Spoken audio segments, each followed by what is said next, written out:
오늘 이 시간은 첫 표적이라는 제목을 가지고 하나님 말씀을 증거하도록 하겠습니다. 저와 여러분이 요한복음의 말씀을 읽었는데, 요한복음은 사복음서 중에 하나인 책으로 공간복음과는 다른 행태의 모습을 보여주고 있습니다. 공간복음은 마태, 마가, 누가까지를 공간복음이라고 하죠. 근데 그 공간복음은 왜 공간복음이라고 하냐면 공통의 관점으로 쓴 복음서라는 겁니다. 어떤 공통의 관점을 갖고 있냐면 그리스도의 인성을 드러내는 측면을 강조했다는 겁니다. 그래서 왕으로 오신 그리스도, 그리고 종으로 오신 그리스도, 그리고 대제사장으로 오신 그리스도, 그렇게 예수 그리스도의 직책을 가르쳐주는 데에 목적을 두고 진행이 되어졌다는 겁니다. 반면에 요한복음은 공간복음과는 완전히 다른 그 모습을 보여주는데, 어떤 모습을 보여주냐면 바로 예수 그리스도의 신성을 강조하는 부분을 볼 수가 있다는 겁니다. 그래서 예수님의 신성을 강조한 것은 그가 바로 하나님의 아들이고, 그 하나님의 아들이신 예수를 믿음으로 영생을 얻게 하는 그 목적을 갖고 쓰여졌다는 겁니다. 그런 내용 아래 여러분들과 제가 이 요한복음을 보게 되면, 요한복음은 이 문체 자체도 좀 웅장하고 좀 광대한 그런 느낌의 서체로 쓰여진 것을 볼 수 있는데, 나는 뭐뭐이다 라는 용법을 가지고 자신을 계시하는 예수님의 모습을 볼 수 있습니다. 요한복음 자체는 이 표적 자체도 딱 7가지만 나와요. 7가지 자체가 상징하는 게 완전하다는 것도 상징하고 있죠. 그리고 그 표적을 통해서, 표적이라고 하는 건 어떤 특정한 사인을 상징하는 겁니다. 이 일을 진행하는 거는 예를 들면 기적사건이 일어났어요. 기적사건의 목적을 둔 것이 아니라 이 기적을 통해 기적을 행하시는 이가 누구신가를 밝히는 데 목적을 뒀다는 겁니다. 그런 걸 통해서 예수님은 자신이 성자, 하나님이다라는 것을 우리에게 가르쳐주고 계신다는 거예요.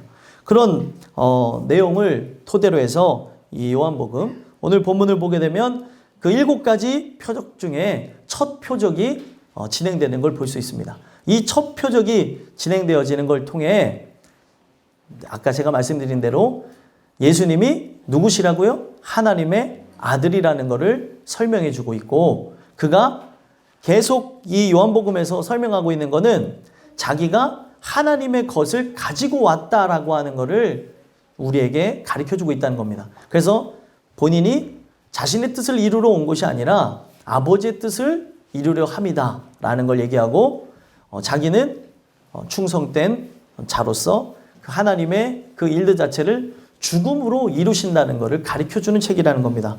여러분들이 지금 이 앞쪽에 설명드리는 이 서론 부분 어떻게 보면 지루할 수도 있고 집중이 안 될 수도 있는데, 제가 이걸 늘 말씀을 드리는 거는 이것 자체가 성경으로 들어가게 되는 하나의 문이 되어지는 거예요.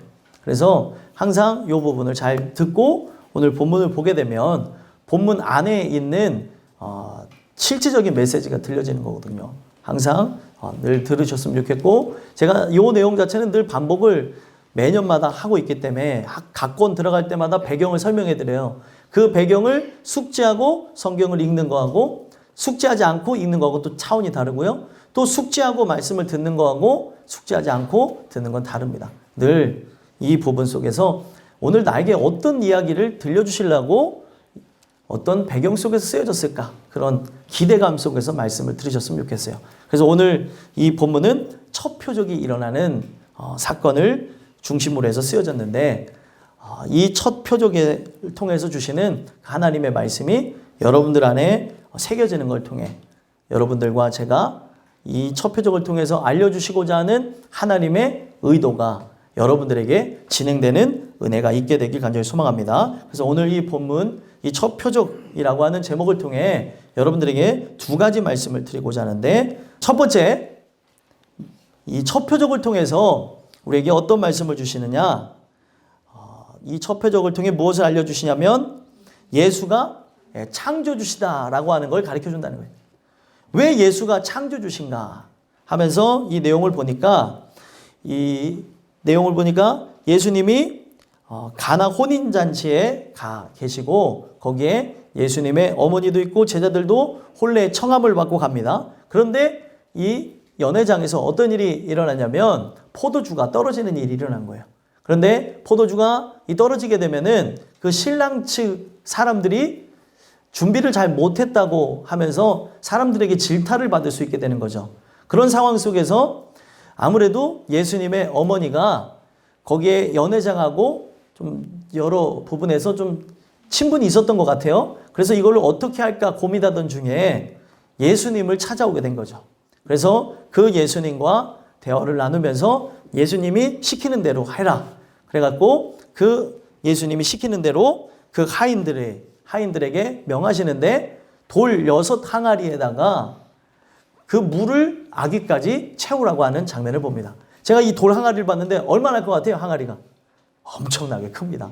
그 엄청나게 큰 항아리에 그 물을 이제 채워가지고 그대로 하인들에게 명한 게 뭐예요?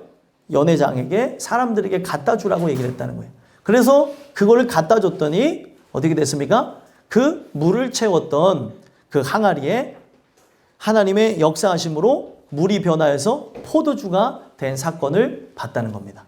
여기까지는 우리가 교회를 오랫동안 다니신 분들 아니면 어렸을 때부터 주일학교를 다니신 분들은 마치 동화적 이야기처럼 동화 속에 있는 이야기처럼 재밌게 이렇게 받았던 그런 부분인데 우리가 뭐를 이제 중점적으로 봐야 되냐면 물이 변화해서 포도주가 됐다고 하는 것, 또 포도주가 없는데 포도주를 만들겠다는 것은 창조의 의미를 갖고 우리에게 이 이야기를 진행하고 있다는 겁니다. 그래서 여기에 보면은 아까 저희 박 목사님이 제가 이걸 설교를 하니까 여기에 시점 자체를 자꾸 성경에 적어놓은 이유를 물어봤는데 일부러 다 얘기는 안 했어요. 이 시간에 얘기하려고. 보면은 사흘째 되던 날 갈릴리 가나에 혼례가 있다라고 하는 이야기를 가지고 시작을 합니다. 사흘이 며칠이죠? 3일이죠. 그러면은 1장으로 먼저 가시면 1장에 세례 요한의 사역이 쭉 전개됩니다. 그리고 그 세례 요한의 사역과 함께 누가 등장하냐면 예수님이 등장하시는 거예요. 그래서 그 예수님이 그 이튿날에 세례 요한을 통하여서 뭘 받습니까? 세례를 받는 장면이 나와요. 그래서 이튿날, 첫날이 지나고 이튿날째에 예수님이 세례를 받으시고 또 그 이튿날에 제자들을 부르시고 또 그 이튿날에 누구를 만나요? 나다나엘을 만나는 장면이 나온다는 겁니다. 그러면은 첫째 날부터 그 이튿날이니까 이틀이죠. 그리고 그 이튿날이니까 3일이죠. 그 3일 다음에 그 이튿날이니까 며칠이에요? 4일째죠. 그리고 이 사흘째 되는 날 하니까 총 며칠이 됐어요? 숫자가 저보다 약하시면 어떻게 합니까? 저 산수를 못 하는데. 자, 이튿날 더 했더니 4일이죠. 그리고 사흘이 이제 지났으니까 총 며칠이에요? 7일이 됐다는 거예요. 이거를 우리에게 그냥 지나가도 되는 이야기인데 왜 사흘째 되는 날 하면서 그 사역 자체가 시작된 지 7일째를 이야기를 하냐면 이것이 사실이라고 하는 거를 우리에게 주지시켜주기 위함이고 또 이 7이라고 하는 이 숫자를 통해 무엇을 기억합니까? 7일째 되는 날 창세기 2장에 하나님이 안식했던 일들을 연상하게 하면서 이 일을 진행하신 분이 누구라는 거예요? 창조주 하나님이라는 걸 가르쳐주고 있는 겁니다. 그래서 이 7일째 되는 날에 사실 창세기 2장 4절에는 7일째 되는 날에 하나님이 모든 일을 마치시고 안식했다고 했지만 이 7일째 되는 날은 성경에서 끝난 날처럼 비춰지고 있지만 끝난 날이 아니라 아직 우리에게 오지 않은 날입니다. 왜 그러냐면 여러분들과 저는 아직 6일의 삶을 살아가고 있죠. 그래서 하나님이 택한 자들을 찾아 나서면서 어떤 일들을 하시는 겁니까? 창조 역사를 진행하고 있다는 거예요. 그래서 성경에 있는 이야기가 사실이지만 이 모든 이야기를 적어놓은 이유는 뭐예요? 천지창조가 개개인에게 일어나라고 하는 관점에서 적어놨다는 겁니다. 그래서 무엇을 대조하고 있냐면 이 7일째가 돼야 누가 쉬시는 거예요? 하나님이 쉬시는 거고 그 7일째 되는 날에 나도 들어가 안식하게 되는 거예요. 이 세상이 아직 멸망하지 않는 이유는 누구 때문이에요? 나 때문이에요.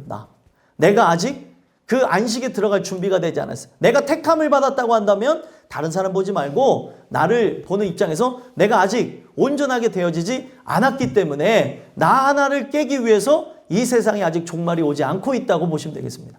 그래서 이 7일째 되는 날이 아직 오지 않았기 때문에 그 7일째, 그 안식일의 주인이 이 창조의 역사를 진행한다라고 하는 걸 가르쳐주고 있는 겁니다. 그래서 창세기 그 1장에 있는 내용을 연상할 수 있는 내용을 요한복음 1장에 시작을 해요. 요한복음 1장을 한번 볼까요? 1장 1절에서부터 3절 한번 읽어보겠습니다. 요한복음 1장 1절에서부터 3절 읽어보겠습니다. 시작. 태초에 말씀이 계시니라. 이 말씀이 하나님과 함께 계셨으니 이 말씀은 곧 하나님이시라.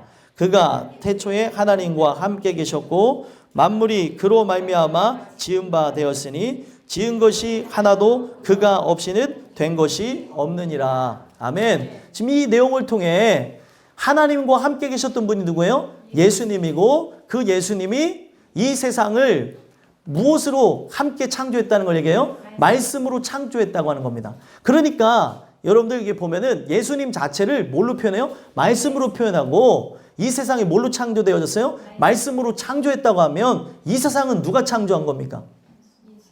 예수님의 그 말씀으로, 그 하나님의 그 입에 있는 그 예수님의 말씀으로 온 세상이 창조되었다는 걸 얘기하는 거예요.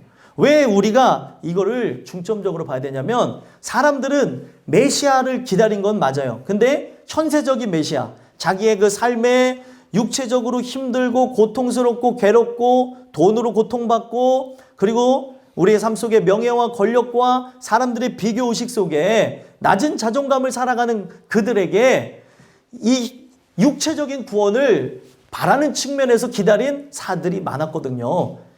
육체적인 메시아를 바랬는데 그가 오신 거는 영적인 메시아로 하나님의 아들로 하나님과 같은 뜻을 갖고 있고 하나님의 것을 갖고 왔다는 걸 얘기하는 겁니다. 그러면서 우리에게 얘기하는 거는 그가 바로 창조주 하나님이라는 거예요. 성자 하나님 예수 그리스도가 창조주라고 하는 걸 밝히면서 그만이 하실 수 있는 게 뭐예요?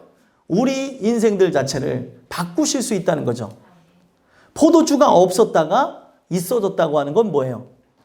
없었던 것을 있는 것으로 만들었다는 것은 무에서 유를 창조한 창조의 역사를 우리에게 기억하게 하기 위함이었다는 겁니다. 그래서 오늘 우리에게 계속해서 얘기하는 것은 그가 창조주로서 여러분들과 저에게 찾아가는 서비스라고 하면 죄송한 얘기지만 여기서부터 등장한 거예요. 우리 하나님은 인자하셔서 우리의 구원할 백성들, 택정한 영혼들을 구원하기 위해서 찾아간다는 겁니다. 찾아가서 지금 이 표적을 통해서 뭘 얘기하는 거예요? 사인을 보여주는 거죠. 이거는 그냥 단순한 사인이 아니라 이 물이 변화해서 포도주가 되는 사건을 통해 내가 바로 창조주다라고 하는 걸 보여주는 거예요.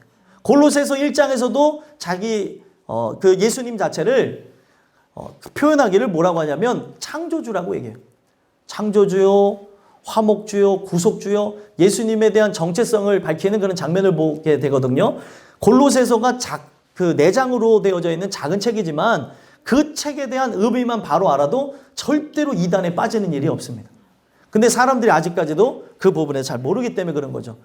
어찌됐든 이 내용을 통해서 예수님이 바로 창조주라고 하는 것을 가르쳐 주시면서 오늘 우리에게 무엇을 얘기하는 거예요? 예수님 자체가 아직도 일하고 계시는 건 뭐예요? 성경에 분명히 나오죠. 안식일에도 예수님은 일을 하십니까? 일하지 않으십니까?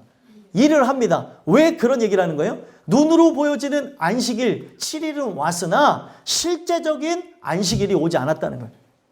우리가 진짜 안식하는 그날에 들어갈 때 비로소 하나님이 쉬실 수 있는 건데 아직까지는 그날이 오지 않았기 때문에 그 안식일이 존재하는 이유를 뭐라고 얘기합니까? 마태복음 12장에서 얘기하고 있는 거로는 안식일이 존재하는 거는 사람을 위해 존재한대요. 거기에 들어가서 안식을 누려야 될 저와 여러분들을 위해서 안식일이 존재한다는 거예요. 근데 아직까지 사람들이 그 안식으로 들어갈 만한 창조 역사가 진행되지 않았기 때문에 그 창조의 역사가 여기 앉아있는 분들에게 개개인으로 일어나야 되는 거예요. 천지 창조가 과거에 일어난 사건으로 끝난 게 아니라 이 천지가 개벽하는 그 사건이 여러분들에게 있어야 된다는 겁니다. 그래서 이 천지 창조의 사건이 뭐와 함께 시작합니까? 빛이 있으라고 하는 말씀과 함께 시작되어지죠. 그 내용이 여러분들에게 그대로 진행돼야 된다는 거예요. 그래서 이 요한복음에서도 바로 예수님을 뭐라고 표현을 합니까? 빛이라고 표현하죠. 바로 예수의 얼굴에 있는 그 광채, 그 빛을 바라보는 자가 결국에 구원을 얻는 거예요. 그래서 이 창조는 결국에 하나님이 예정한 자가 이 창조를 받게 되는 거죠. 우리는 분명히 물질적인 창조에 의해서 피조물이 되어져 있어요. 근데 성경은 진정한 창조가 일어나게 되어지므로 새로운 피조물로 그 진행되지 않으면 그 하나님의 나라에 갈 수가 없다는 것을 계속해서 강조하고 있다는 겁니다. 그래서 하나님의 아들 예수 그리스도가 창조주라고 하는 게 왜 중요해요? 없는 것을 있는 것처럼 하실 수 있는 분이기 때문에 그렇습니다. 그래서 골로새서에서는 그리스도가 만유시니 만유 위에 계시느니라. 골로새서 3장에 그렇게 얘기하고 있거든요. 그리스도가 만유시라고 하는 건 뭐예요? 그리스도가 이 세상 모든 것이고 그 모든 것 안에 누가 계시는 거예요? 그리스도가 계신다는 거죠. 이 세상이 뭘로 창조되어졌어요? 말씀으로 창조되어졌죠. 우리가 이제 봄이 되면서 작물들을 키울 거고 이제 아이들과 함께 이제 그 꽃을 이렇게 저렇게 심을 것 같은데 그렇게 되어지는 그 부분에서 그 꽃들은 그 꽃 속에는 뭐가 들어있는 거예요? 하나님의 말씀이 들어있는 겁니다. 그래서 그 자연 만물을 통해서 여러분들이 때로는 여행을 가실 때가 있죠. 그 여행을 가실 때는 주일은 피하여서 가셨으면 좋겠고, 예, 그렇게 해서 이제 여행을 가시면 자연 경관을 볼 때 왜 사람이 감격을 하는지 아십니까? 그곳에 그 모든, 이게 이런 엄청난 자연 경관이 있을 수 있을까? 하면서 그 자연 경관을 볼 때 왜 감격하냐면 그걸 누가 만드셨어요? 하나님이 만드신 거예요. 거기에 하나님의 말씀이 속속들이 들어있는 걸 보면서 인간이 감격하는 겁니다. 우리가 왜 감동을 하게 되어지냐는 거예요. 모든 만물 속에서. 모든 부분 안에 이 재료가 하나님의 말씀, 바로 예수 그리스도의 그 안에 DNA, 그 성분 속에서 다 나왔기 때문에 그렇다는 겁니다. 그래서 오늘 여러분들과 저에게 일어나야 되는 건 뭐냐면 이거는 가나 혼인잔치의 이야기로 끝나는 게 아니라 물이 변화해서 포도주가 된다고 하는 이 부분, 포도주가 떨어졌는데 포도주가 다시 생긴다는 건 뭐예요? 창조가 여러분들 안에 진행돼야 되는 걸 얘기하는 거예요. 그래서 이거는 육체의 이야기, 어떤 우리가 봤을 때 그냥 물이 변화해 포도주가 되는 그런 얘기가 아니라 한 사람이 새로운 창조가 되어지는 것을 우리에게 가르쳐주기 위해서 이 내용이 진행된다는 겁니다. 그래서 보시면은 여기에 예수의 어머니가 와서 예수님에게 어떤 얘기예요? 저들에게 포도주가 없다라고 얘기해요. 없다라고 얘기하고 있습니다. 근데 예수님이 이제 없는 걸 있는 걸로 만드시죠? 근데 예수님이 어머니한테 하는 태도를 한번 보세요.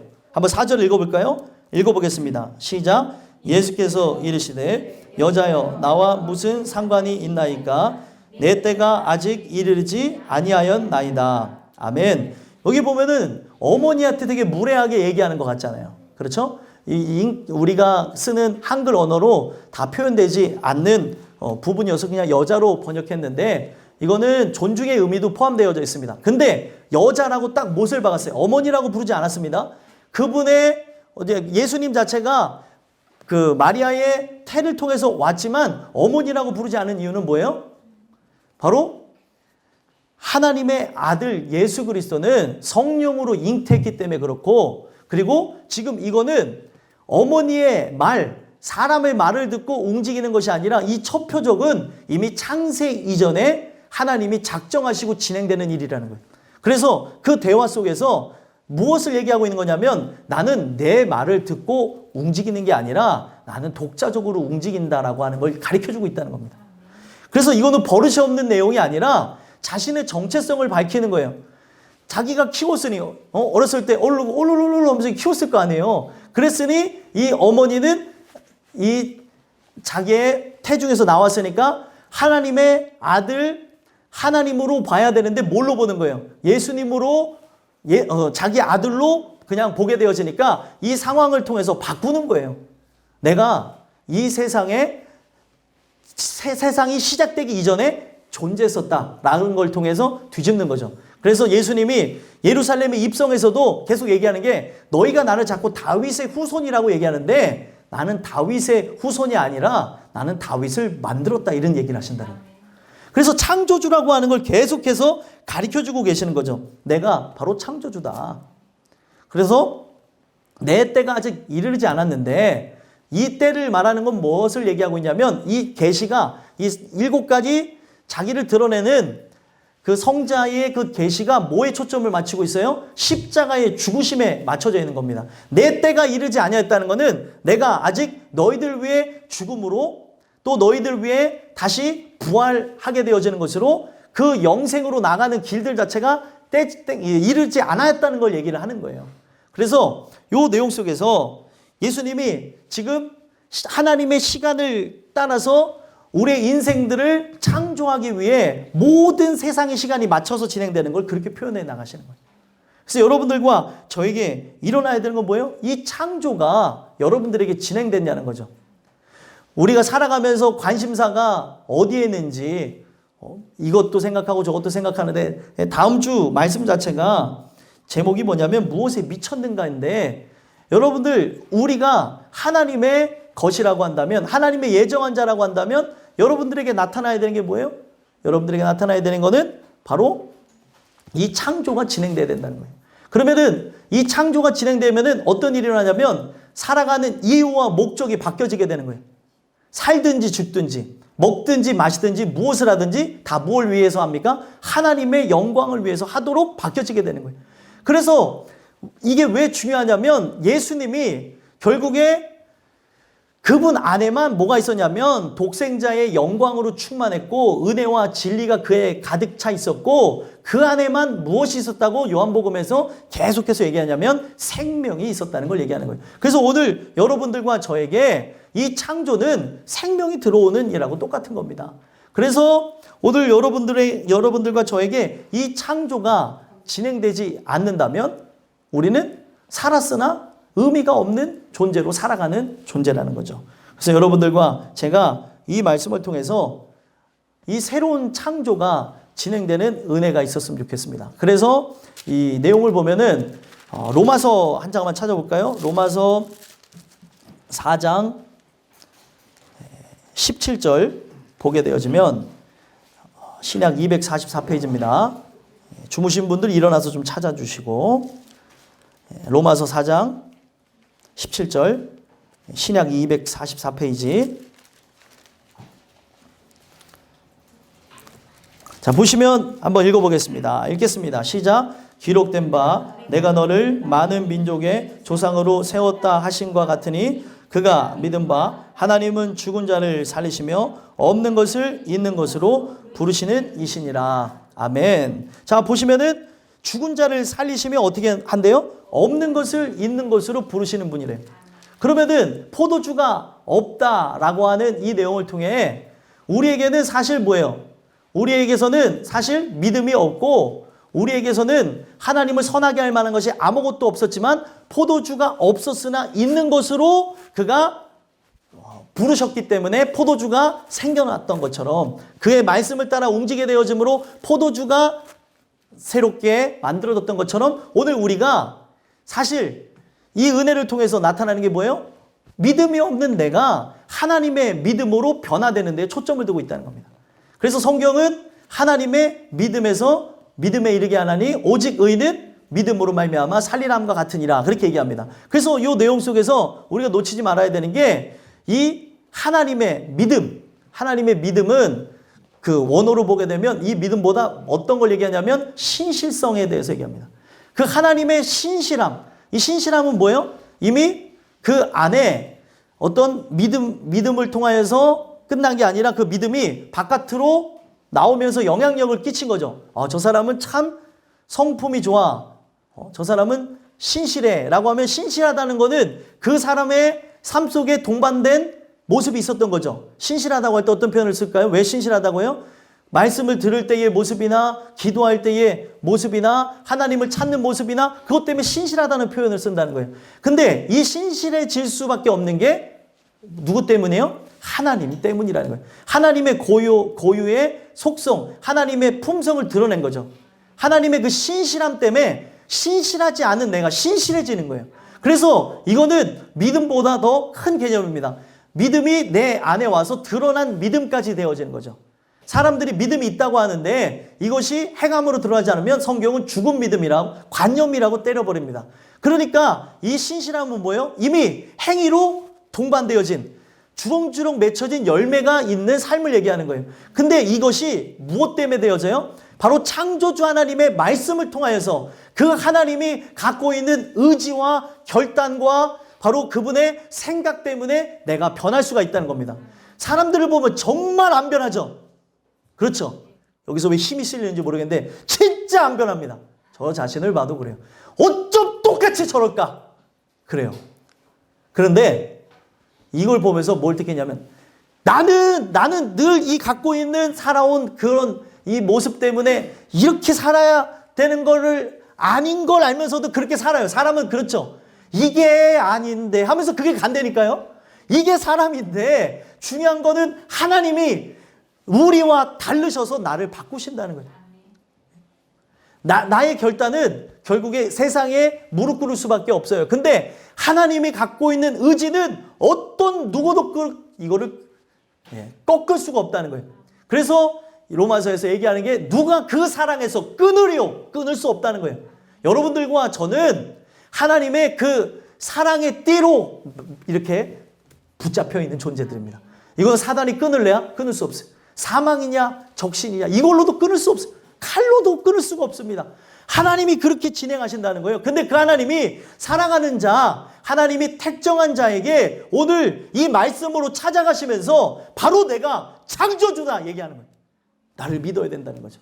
그 창조주의 역사를 통해서 오늘 우리가 새로운 개체로 변화되길 소망하며 이 말씀을 주셨다는 거예요. 여러분들과 저는 이 말씀을 통해서 한번 돌아다 볼 때 내가 바라는 삶의 목적과 이유가 무엇입니까? 내가 살아가면서 살아가는 이유가 뭐예요? 살아가는 목적이 무엇입니까? 어떤 사람은 남편 때문에 살아간다. 어떤 사람은 남편 때문에 살아가는 분들은 많이 없으신 것 같기도 한데 아내 때문에 살아간다. 이것도 많이 없는 것 같긴 한데 부모님 때문에 살아간다. 자식 때문에 살아간다. 그리고 내가 죽지 못해 살아간다. 별 얘기들을 다 하시는데 오늘 우리가 오늘도 이 말씀을 통해서 이 창조의 역사가 진행되어지면 새로운 개체가 되는 거예요.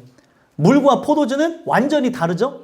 그래서 없었던 거를 있는 걸로 이제 만들었다고 얘기하는 건데 여러분들에게 이 창조의 능력이 임하게 되어짐으로 그리스도인으로 창조를 받은 이 모습이 여러분들한테 드러나는 역사가 있게 되기를 간절히 소망합니다. 마지막 두 번째로 이 첫 표적을 통해 우리에게 어떤 말씀을 주시냐면 첫 표적을 주신 거는 바로 예수가 생명 주시다라고 하는 것을 알려주기 위함이었다는 거예요. 생명 주시다. 왜 생명을 주시는 분이라고 얘기를 했냐면 지금 물이 변하여서 포도주가 되어지는 이 사건은 형질이 바뀌어지는 걸 얘기하는 거예요. 그래서 나중에 이 이야기를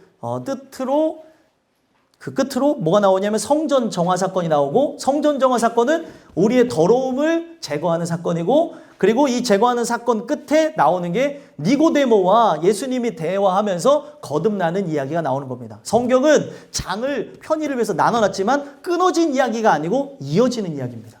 그래서 우리가 그 내용 속에서 볼 때 물과 포도주는 다르죠. 그 물 자체는 뭐예요? 무색, 무치죠. 그런데 포도주는 뭐예요? 색깔이 있고 향이 있고 또 뭐가 있습니까? 맛도 있어요. 맛이 많이 드셔보셨나 봐요. 맛도 있습니다. 아니 맛있죠. 우리가 그 포도주의 맛을 보게 되면 이제 사람들이 이제 오해하고 있는 게 이 포도주라고 하니까 예수님과 또 제자들과 많은 사람들이 이 술을 그냥 즐겨 잡수셨다고 생각을 하는데 이 포도주 자체는 그게 발효되어진 것은 맞지만 물을 타서 알코올을 다 정지한 걸 갖고 음료처럼 마셨다는 걸 얘기하는 거예요. 근데 사람들은 예수님도 마셨는데 나도 마셔야 되지 않겠느냐? 아 주여 같은 주여인지 모르겠는데 아무튼 주여 하면서 어떤 데 보니까 주여 하면서 위하여도 하더라고요. 예? 이 아주 웃긴 모습인데 오늘 우리가 이 내용 속에서 봐야 되는 게 무색, 무취 그 물에서 이제 색깔이 생기고 향이 생기고 이제 맛도 생기는 걸 보게 되어지는 거예요. 왜 우리가 이것에 관점을 두는 거냐면 물이 변화해서 포도주가 되어지는 이야기는 그냥 우리가 생각했을 때 어떤 물질이 변하는 이야기가 아니라 사람의 이야기에 초점을 두고 하셨다는 거예요. 이 표적 자체가 다 뭐예요? 하나님의 아들이 우리를 위해 죽으심으로 일어날 일들에 대해서 얘기하는 거거든요. 그래서 나중에 실제로 죽으시는 일들이 일어나는 거고 죽으시는 일이 일어나는 거고 이 표적 자체를 통해서 내가 하나님 아들로서 너희를 위해서 죽으러 왔다는 걸 그렇게 표현하는 거예요. 인간이 어떻게 변할 수 있습니까? 변할 수 없어요. 근데 이 변하게 되어진 이유가 바로 하나님의 아들 예수 그리스도가 우리를 위해 죽으심으로 영원토록 영벌에 들어가고 죄인으로 멸망할 마귀의 자식들이 세상의 종로로 타는 우리가 살 수 있는 길이 열려지게 되는 거예요. 그래서 이거 자체가 무엇을 얘기하는 거냐면 우리가 이 포도주같이 변화되는 그런 일들이 일어나지 않으면 살았으나 죽은 존재라는 걸 얘기하고 있다는 거예요. 여기 있는 사람들 중에 죽은 사람은 없죠. 죽지 않았으니까 저와 함께하고 있지만 영이 죽었으면 성경은 살았으나 죽은 존재라고 얘기합니다. 그런데 에베소서 2장에 뭐라고요? 허물과 죄로 죽었던 너희를 살렸도다. 이건 뭐라고 얘기하는 거냐면 생명이 들어왔다는 걸 얘기하는 거예요. 성경은 우리에게 이걸 왜 얘기하냐면 여기에 목숨이 안 붙어 있는 분들은 없습니다. 목숨이 다 붙어 계시죠. 그렇죠? 그러니까 저하고 지금 쳐다보시고 그리고 이렇게 표현을 하시는 거 아니겠습니까? 근데 목숨은 붙어 있지만 새 생명이 들어오지 않은 사람들이 존재할 수 있다는 거예요. 이 생명이 들어와야지만 생명은 어떻게 해요? 생명이 있으면 움직입니다. 말을 하고 행동을 해요. 그렇죠? 아기가 할 수 있는 최소한의 그 생명을 가진 것으로 할 수 있는 게 뭐예요? 갓난아기는 뭘 합니까? 울어요. 울어요. 이 우는 거에 다 달려있죠. 배고파도 울고 뭔가를 신뢰를 하셨을 때도 울고 또 안아달라고 할 때도 울고 소통의 언어가 우는 겁니다. 그러니까 생명이 있다고 하는 것을 그렇게 표현하는 거죠. 마찬가지로 진짜 새로운 생명, 이 세상에 있는 생명 말고요. 하늘 위에서 있는 그 예수를 내가 영접할 때 그 예수 안에만 있는 그 생명이 예수를 영접함으로 그 생명이 내 안에 들어오게 되어진다면 생명이 있는 역사가 드러나게 된다는 거예요. 그러면은 어떤 일이 일어나냐면 이 생명이 있게 되어지면은 이제 아이들이 자라나면서 행동하는 것처럼 거듭나게 되어진 사람, 생명을 얻어서 다시 태어난 사람은 하나님의 영광을 위해서 살 수 있게 되어진다는 거예요. 그래서 사실 창조와 이 생명 자체가 같은 말인데 제가 이거를 구분지어서 여러분들에게 설명하는 거예요. 그래서 생명이 들어오게 되면 생명이 이 땅에 태어나면 자라나는 것처럼 믿음이 여러분들 안에 오게 되어지면 그 믿음이 점점 어떻게 해요? 자라나게 되어지게 되어져 있는 거예요. 장성한 믿음의 분량에 이를 때까지 자라나게 되는 것이고 이제는 예전에 구습 자체가 점점점 끊어져 나가는 모습, 내가 진짜 이 죄로부터 떠나기를 소망하고 내가 진짜 이 죄 자체를 경멸하고 미워하는 걸 통해 점점 변화되는 모습을 본다는 거예요. 옛 성품을 따라서 끝까지 행동하는 게 아니에요. 여러분들과 저를 바꾸시는 건 하나님입니다. 내가 결단하고 의지해서 바뀌는 게 아니라 여러분들의 말도 행동도 예수님 때문에 바뀌어간다는 거예요. 그 생명에 의해서 내가 그동안 살았던 옛 모습은 강하겠죠. 구습 자체라고 합니다. 옛 습관 자체가 얼마나 강해요. 그 습관 자체가 그대로 들어와서 하는데 예수님 때문에 함께 할 수가 없는 거예요. 그 습관 자체는 어떤 사람은 술 먹는 거, 어떤 사람은 담배 피는 것, 그리고 도박, 그리고 사람들과 싸우고 다투고 미워하고 비방하고 욕하고 밥 먹고 나서 은혜 받았는지 안 받았는지 얘기해보면 안 되니까요. 어떤 사람은 얘기하는데 다 사회에 대한 불만만 얘기하고 어떤 사람은 오늘 반찬이 싱겁니 짜니 이런 얘기만 하고 있고 어떤 사람은 얘기했더니 그냥 막 사회에 대해서 막 불만을 갖고 아니 왜 사회에서 그렇게 화가 난 걸 여기에서 풀면서 왜 내 앞에 있는 사람을 죽이려고 하냐고요. 이거 자체가 이상한 거 아니에요? 여기 형제들이 모여있는 장소인데 다 죄인들이 모여서 천국을 바라보며 아픈 사람들이 고통받은 사람들이 다 상처 입은 사람들이 있는데 상처받은 거 알겠습니다. 근데 이 상처받았다는 걸 갖고 왜 옆에 사람들의 상처는 내가 싸매주지 못할 망정 내가 받은 상처로 옆에 있는 사람 막 푹푹 찔러버리냐는 거예요. 하고 싶은 대로 행동하고. 왜 제가 이런 얘기를 하는 줄 아십니까? 죄인들이 모여지는 장소라 지금 먼저 은혜를 받고 변화가 진행되어진 사람은 이게 고통스러우나 그들을 기다려주며 참아야 되는 게 기다려주며 기도해줘야 되는 게 끌어줘야 되는 게 바로 하나님의 뜻이에요. 그런 사람이 누구인지를 보세요. 나는 끌어주는 사람인가? 아니면 끌려가는 사람인가? 나는 찌르는 사람인가? 싸매는 사람인가? 오늘 우리 인생 속에 이 말씀을 통해서 변화가 진행돼야 된다는 거예요. 언제까지 내가 30년, 20년, 10년, 어떤 사람은 50년, 60년, 80년 산 그 스타일대로 말하고 행동하겠냐는 거예요. 여기는 예수님이 머리가 되신 장소인데 왜 내 마음대로 행동하냐는 거예요. 그것도 존중해 드릴 수 있습니다.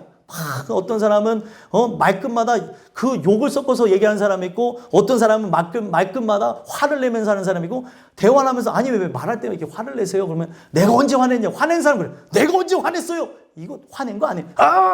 이러면서도 얘기하고 욕하는 사람은 욕을 하는지도 모릅니다. 욕을 안 해보면 어떤 일이 일어나요? 무슨 말을 해야 될지 몰라서 이미 벙어리가 되는 일들이 일어난다. 학생들이 이렇게 많이 웃죠? 아니 우리의 인생 속에서 한번 살펴보자는 거예요. 말과 행동 내 안에서 나오는 것이 뭐냐는 거예요. 세상을 향한 분노가 표출되는 거 인정합니다. 근데 이 내용 속에서 우리가 바라봐야 되는 것은 하나님 내가 이렇게 못났습니다. 나 죄인이에요. 살려주세요 하는 그런 겸허한 마음이 아니라 어때 내가 이렇게 살았는데 내 스타일이야. 아니 여기는 예수 스타일이 되어질 사람들이 오는 거라니까요. 그래서 이해는 하지만 부끄러워할 줄 알아야 된다는 거예요. 부끄러워할 줄 아는 게 은혜입니다. 사람은 자기 얼굴에 묻은 이 시커먼 거는 알지 못하고 다른 사람만 그렇게 봐요. 옷은 왜 저렇게 입었니? 뭐는 하니 안 하니? 뭐는 여러분들과 제가 이 장소에서 은혜를 통해서 나타나야 되는 게 무엇입니까? 바로 생명이 들어오는 거예요. 그러면 생명이 안 들어온 자들이 아직 활개칠 수 있습니다. 우리가 만약에 생명이 들어왔다면 그걸 어떻게 생각해야 돼요? 비판하고 그리고 그것에 대해서 비난할 게 아니라 불쌍히 여기고 기도해줘야 되는 거예요. 하나님 저 영혼이 불쌍합니다. 하나님 저 영혼 모습을 보면서 제 모습 옛 모습을 보내요. 도와주세요. 저에게도 역사하셨던 하나님 도와주세요. 그리고 저도 저 모습을 통해 아직까지 말은 안 하지만 안에 분노가 가득하고 또 미움이 가득하고 악독이 가득하고 패역이 가득하고 하나님을 비방하고 욕하고 하나님에 대한 불만이 있는 제 모습을 봅니다. 하나님 용서해 주세요. 남의 것을 보는 게 아니라 내 것을 봐야 된다는 거죠. 오늘 여러분들과 제가 이 주시는 말씀을 통해 생명이 들어오는 역사가 일어났으면 좋겠습니다. 그래서 성경은 이 내용을 재밌게 풀이하고 있는데 이 성경에 보게 되어지면은 이 하나님이 구원하는 역사 가운데 그 하나님이 인도하시는 길을 걸어간 첫사람이 나와요. 물론 구원받은 예전 사람들도 있지만 아브라함이라고 하는 사람을 믿음의 조상으로 만들죠. 근데 그 아브라함이 본토 친척 아비집을 떠날 때 하나님의 그 영을 따라 말씀을 따라 갔다고 얘기합니다. 왜 말씀에 반응했냐는 거예요. 그 말에 반응했던 거는 그 말 자체, 그 말을 하게 하신 분의 영과 그 말을 좋아하게 되는 사람의 영이 근본적으로 같았기 때문에 그런 거죠. 그래서 성경은 우리가 그 하나님의 영으로 변화되어진다고 하는데 하나님의 영 자체에 어떤 말이 있냐면 냄새를 맡다라고 하는 단어가 있어요. 그러니까 아브라함이 본토 친척 아비집을 떠나며 하나님이 인도하실 길을 갔다는 거는 지금 향기가 나는 장소를 향해 가는 거예요. 내 몸에서 내가 진짜 이 향기를 맡아본 적이 없는데 이 향기가 어디서 나는가? 그 향기를 따라서 가는데 사람마다 향기가 좋아하는 게 다 다르죠? 그래서 향수가 다 다른 걸 쓰잖아요. 근데 이 세상에서 맡아보지 못한 그 냄새를 다른 사람은 못 맡는데 나는 그 냄새를 맡으면서 좀 신비스러운 얘기지만 냄새가 나는 곳으로 찾아가는 겁니다. 그 향기가 나는 장소가 어디예요? 십자가 밑인 거예요. 그 십자가 밑에서 새 생명을 얻고 내가 뭘 깨달아요? 내가 이 향기를 좋아한 것은 이 향취가 곧 누구의 향취라는 거예요? 예수의 향취라는 걸 아는 거죠. 아, 내가 이 십자가 밑으로 나온 것은 그의 예정을 통하여서 내가 예수께로부터 나온 자였구나. 그래서 십자가 밑으로 나가는 거는 생명을 얻기 위함이기도 하지만 그 생명 안으로 들어가 연합하는 걸 얘기하는 거예요. 그래서 그 연합되어진 자는 뭐예요? 예수님은 남편과 같은 자가 되어지고 내가 남성이든 여성이든 나는 바로 여자와 같은 자로 연합하게 되는 거죠. 그래서 결국에 이 내용을 통해 내가 예수와 연합하게 되어지잖아요. 내가 예수 안에서 나왔다는 것을 어떻게 얘기하냐면 십자가 밑에서 만나는 것으로 그걸 알게 되는 거예요. 아, 내가 하나님의 창조 예정을 따라서 나는 예수님에게서 나온 자였구나. 시간을 초월해서 생각해 보자고요. 이 완성되어진 의미에서 성경은 그렇게까지 얘기한다는 거죠. 우리는 시간이라는 걸 보니까 나는 후에 거듭났다고 하지만 하나님은 완성되어진 그런 모든 것까지 전지하셔서 과거, 현재, 미래를 관통하며 보고 있다는 겁니다. 그러면은 내가 그 생명이 증거되는 장소, 그 하나님의 생기가 불어오는 장소, 하나님의 그 향취를 느낄 수 있는 장소인 십자가 밑으로 나가는 것은 하나님의 역사하심을 따라서 일어나는 거예요. 그래서 그 역사하심을 따라서 거기에서 생명을 얻고 난 다음에는 뭐예요? 그리스도 예수의 사람이 되는 겁니다. 왜 그리스도 예수의 사람이에요? 예수의 영이 우리 안에 함께 하기 때문에. 그래서 결국에는 이거를 예수님을 영접했다라고 하는 거를 성경은 생명을 얻었다고도 얘기하고요. 예수를 믿었다고도 얘기합니다. 그래서 결국에 뭐가 되어져요? 하나님의 자녀가 되어졌다는 거예요.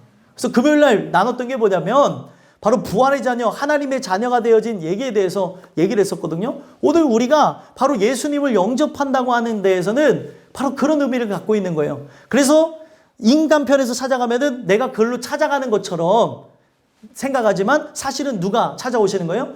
하나님의 아들이 찾아오셔서 결국에 만나주는 이야기가 바로 그 생명을 얻는 그런 일들이라는 겁니다. 그래서 결국에 물이 변해 포도주가 되는 건 완전 다른 개체가 됐던 것처럼 우리는 이제 새로운 피조물이 되어져서 그리스도인이 되는 거죠. 그리스도인에게서는 그러면 결국에 내가 예수 안으로 들어가며 생명 안에 거하면 그때부터는 본격적으로 예수님의 냄새, 그 향기를 좋아서 따라갔지만 내가 예수님 안에 거하게 되어지면 어떤 일이 일어나는 줄 아십니까? 바로 나에게서 예수의 향기가 나는 거예요. 저와 제 아내가 같이 살고 있잖아요. 제 몸에서 제 아내의 향기가 나고 제 아내에게서는 좋진 않겠지만 제 향기가 나게 되어져 있어요. 아니 진짜입니다. 성경은 이거를 그 어떤 다른 측면에서 얘기한 것이 아니라 연합을 통하여서 얘기하는 거죠. 그래서 결국에 이 내용을 통해 여러분들과 제가 나는 원래는 향기가 나지 않았던 자인데 예수님 자체가 그 아가서에서 표현되어지기를 샤론의 꽃이에요. 샤론의 꽃. 샤론의 꽃은 어떤 걸 상징하는 거냐면 향기를 토한다고 하는 이 내용 속에 향이 엄청나게 강해서 저 멀리서도 맡을 수 있는 향이라는 거예요. 그래서 그 향이 결국에 나는 장소로 왔는데 결국에 그 향을 너무나 사랑했었는데 이제는 뭐예요? 연합되어진 그 순간부터 나도 그 향이 나는 거예요. 그게 그리스도인입니다. 여러분들과 제가 생명을 얻었다고 한다면 여러분들에게서는 이제 뭐 해야 돼요? 포도주 향이 나야 되는 거예요. 포도주에서 향이 나듯이 여러분들에게서 무슨 향이 나야 돼요? 그리스도의 향기가 나야 된다는 거예요. 그리스도 향기는 뭐예요?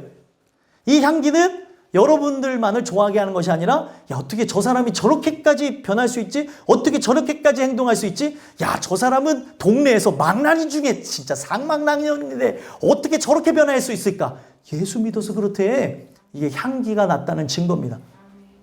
근데 아유 그 예수 믿으면 뭐해? 아직도 망나니라며? 그럴 수 있어요. 안에부터 변해서 바깥에까지 변화가 일어나는 거니까 겉이 변하는 게 아니라 속이 변하고 그 다음에 중심이 변하고 겉이 변하는 거니까 시간이 오래 걸릴 수 있어요. 근데 예수 믿은 지가 오래됐는데도 불구하고 아직까지도 그런 모습이 있다면 내가 생명을 얻었는가 살펴봐야 된다는 겁니다. 예수의 향기가 여러분들에서 나에게 된다는 거예요.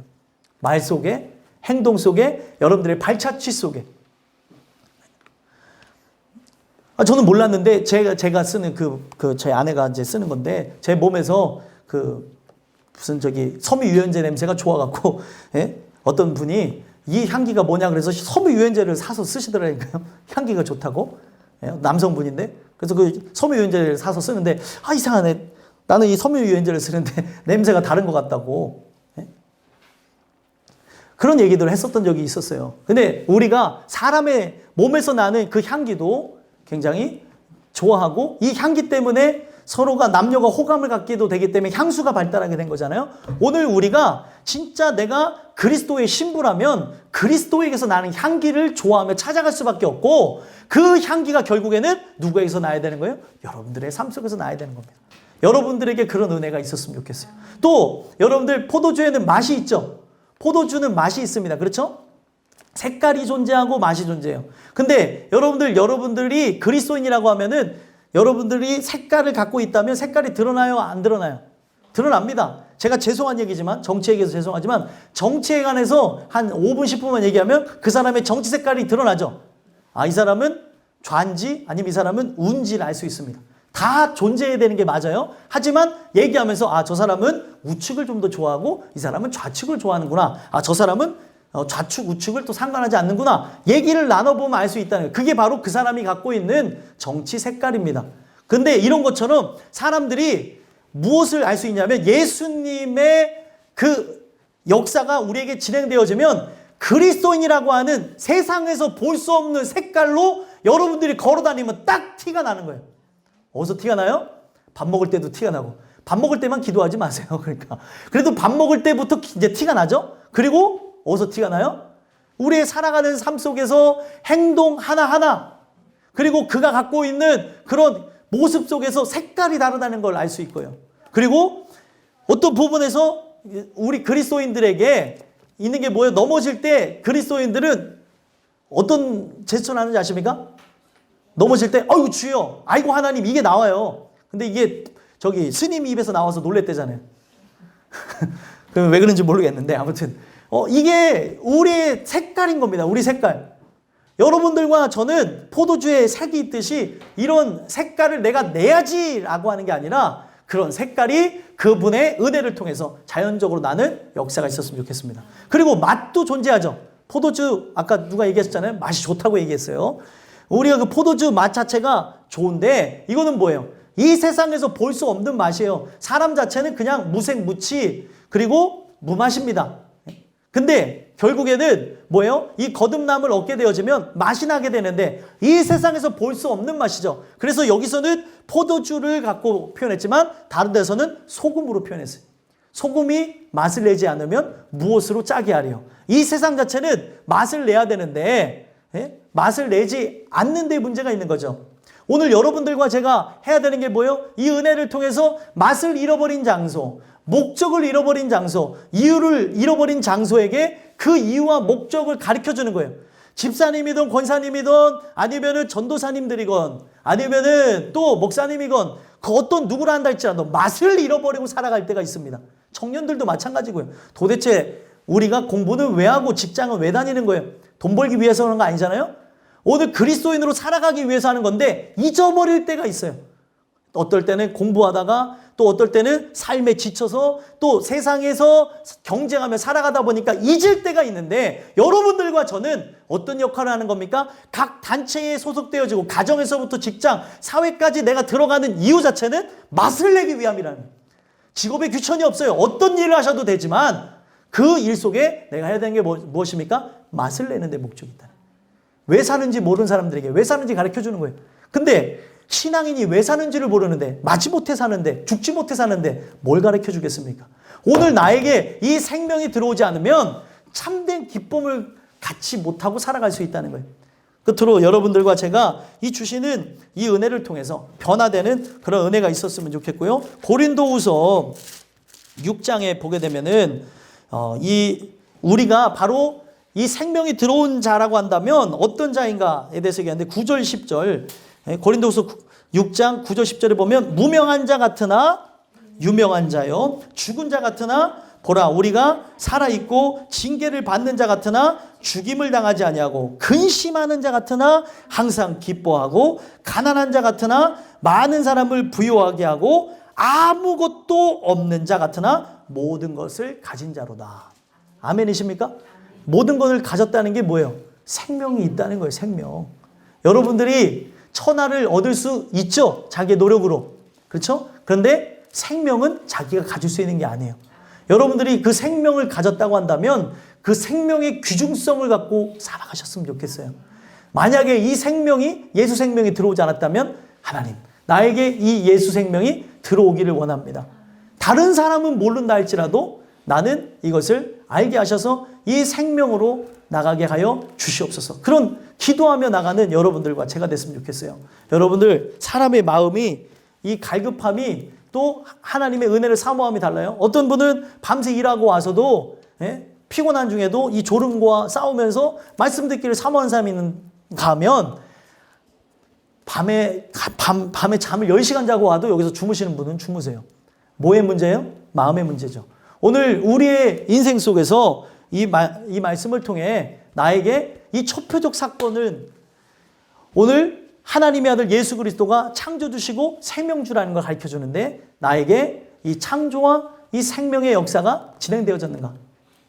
다시 한번 돌아다 보시고 이 역사가 여러분들에게 일어나게 되어지므로 아까 말씀드린 그걸 잊지 마세요. 고린도후서 6장 9절 10절 이게 바로 여러분들의 정체성입니다. 이 새 생명이 들어온 다음에 바울은 완전히 바뀌어진 새 사람으로 살다가 죽었습니다.